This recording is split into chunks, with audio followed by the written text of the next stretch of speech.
आरक्षणाचं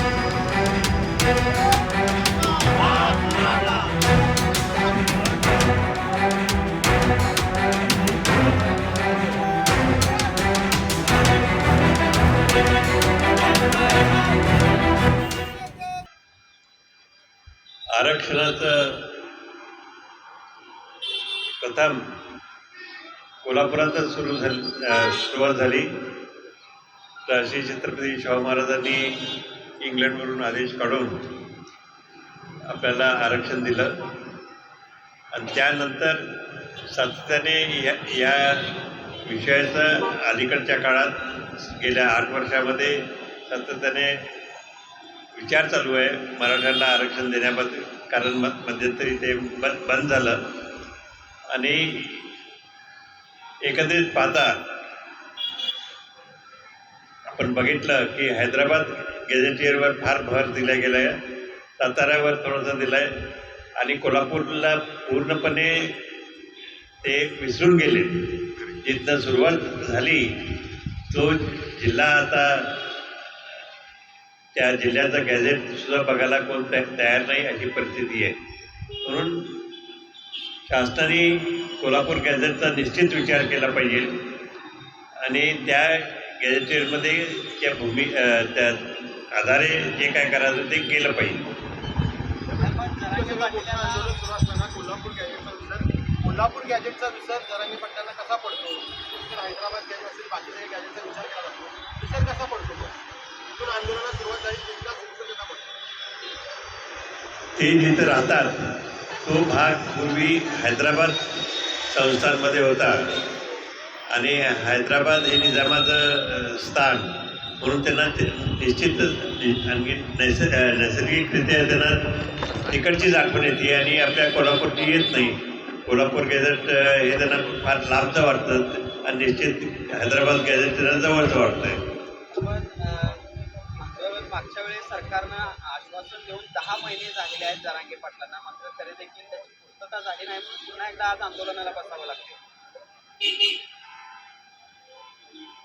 काय होतं, वेळोवेळी 8 वर्षापासून आपण आंदोलन करतोय, 8 वर्षापासून वाटाघाटी होतात, काहीतरी ठरतंय पण ते अंमलात योग्य तऱ्हेने येत नाही किंवा येतच नाही अशी परिस्थिती आहे. सातत्याने तिकडचाच विचार होत असल्याने सगळा याचा विषयाचा तसा बघितलं तर घोळच झालेला आहे. मराठ्यांची फसवणूक झाली आहे. आतापर्यंत त्यांना काहीच मिळालं नाही अशी परिस्थिती आहे.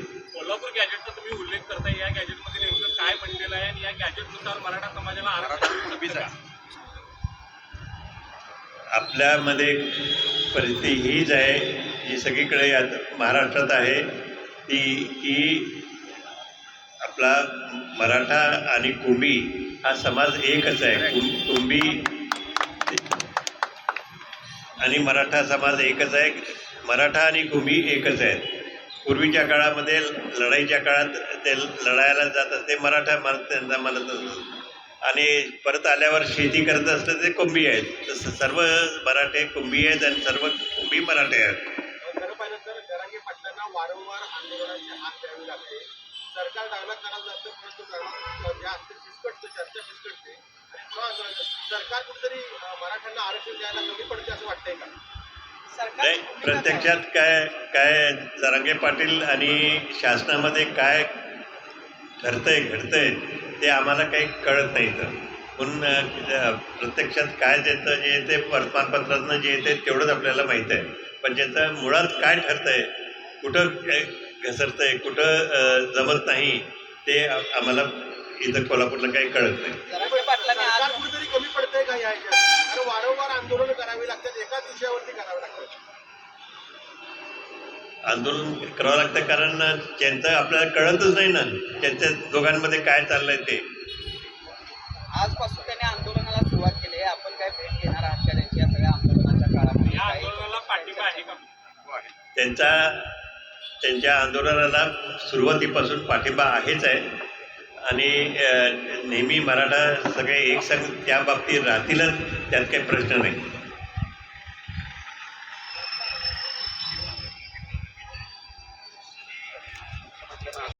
एखाद्या मांडवामध्ये किंवा कक्षामध्ये बसायचे पण आज शेतामध्ये जाऊन उन्हामध्ये ते आंदोलनाला बसलेले दिसतात. यावेळी कुठेतरी भूमिका आक्रमक दिसते जरांगे पाटील.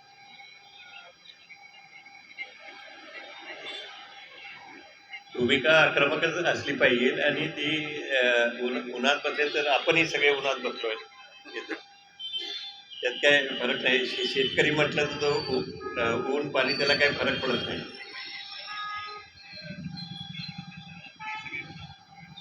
पण सातत्यानं साहेब पहिल्यांदा जरांगे पाटील यांच्याबरोबर चर्चा करणारी जी सरकारची माणसं आहेत ती वेळोवेळी बदलली जातात. अलीकडच्या काळामध्ये उदय सामंत वगैरे ही लोक चर्चा करायची. नंतर आता प्रसाद लाड यांची एंट्री झाली आहे. आता विखे पाटील करतायत. कुठेतरी समन्वय त्यांच्याबरोबर साधणाऱ्यांमध्येच नाही असं दिसतंय का मग? नाही, डेलिगेशन शासकीय डेलिगेशनमध्ये कोणाला पाठवायचा तो शासनाचा अधिकार आहे. तो त्यांना जो वाटतो तो पाठवतील.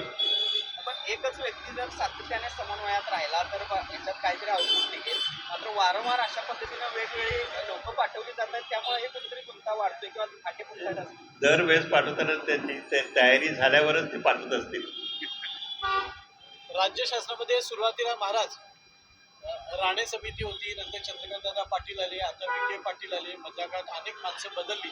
मात्र या सगळ्यांचा आढावा जर राज्य शासनाने घेतला असेल तर मनोज जरांगे पाटलांच्या काही अटी मान्य करून द्यायला काही हरकत आहे का? जाणीवपूर्वक द्यायचंच नाही अशी भावना असू शकते तुमची? आत्ताच ते काही सांगता येणार नाही. काय त्याची भूमिका काय आहे शासनाची ती आत्ताच वाटाघाटी झाल्याशिवाय काही सांगता येणार नाही. एवढ्या मोठ्या प्रमाणामध्ये आंदोलन चालू आहे, लोक उतरत आहेत. प्रत्येक 3 महिन्याला खरं तर त्यांचं अल्टिमेटम असतं. मुख्यमंत्री खरंच सिरियस आहेत का या प्रकरणामध्ये, वाटतं का तुम्हाला? ते आता सांगता येत नाही म्हटलं ना, कारण आता वाटाघाटीत काय निघतंय ते आपण बघूया आणि त्याच्यानंतर आपल्याला समजेल ते सिरियस आहेत का नाही. पण मुख्यमंत्र्यांनी जेव्हा सरकारनं सिरियसनेसपणा नाही दाखवला आणि आजपासून पुण्यामध्ये आंदोलन असतात तर उद्रेक होईल अशी भीती वाटते का एकंदरीत?